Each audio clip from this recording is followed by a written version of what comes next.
Eo anivon'ny komite olympique malagasy dia nisy ihany koa nijery todika izay nataon'ny filohan'ny komite olympique malagasy Andriamatoa Siteny Randrena Solineko nambarany ary fa dia nahazo tombontsoa avy amin'ny komite olympique malagasy avy amin'ny komite olympique iraisam-pirenena avokoa ny ankabeazan'ireo fédération sy atleta mamitina izay vaovao izay ary ny filohan'ny com malagasy. Ity moa zao no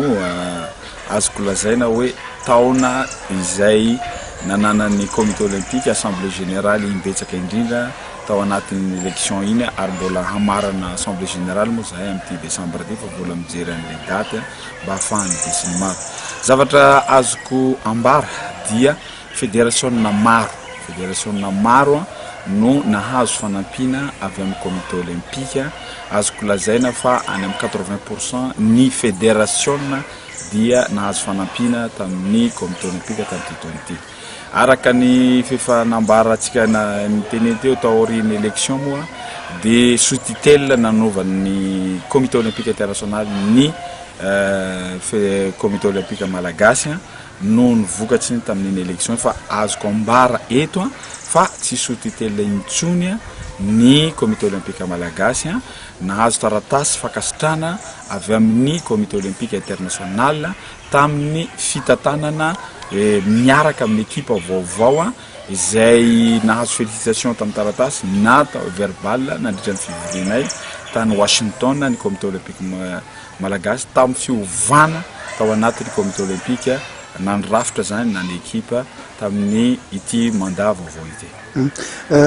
Zay ny mahakasika andreo fédération fa mahakasika ny atleta mivantana misy io lay hoe bourse olympique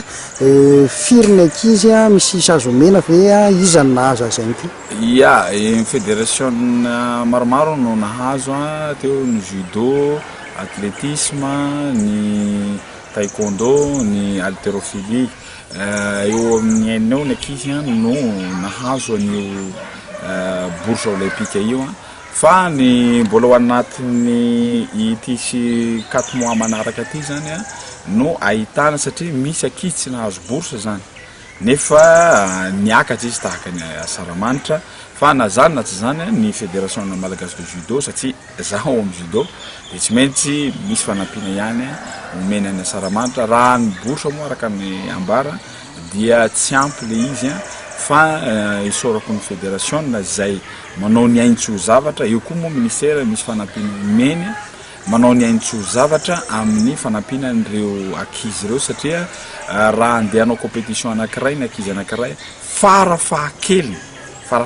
no any amin'ny 150 millions any laniny ankizy anankiray amin'ny compétition ray izay ataona amin'ny condition rehetra zany tiako ambara zany tsy de mahampy an'le ankizy loatra le bourse.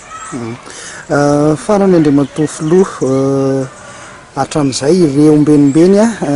misy ny tsy fankazahoana hatrany eo anivon'ny comité olympique malagasy ny ministère eo ihany koa ireo fédération sasatsasany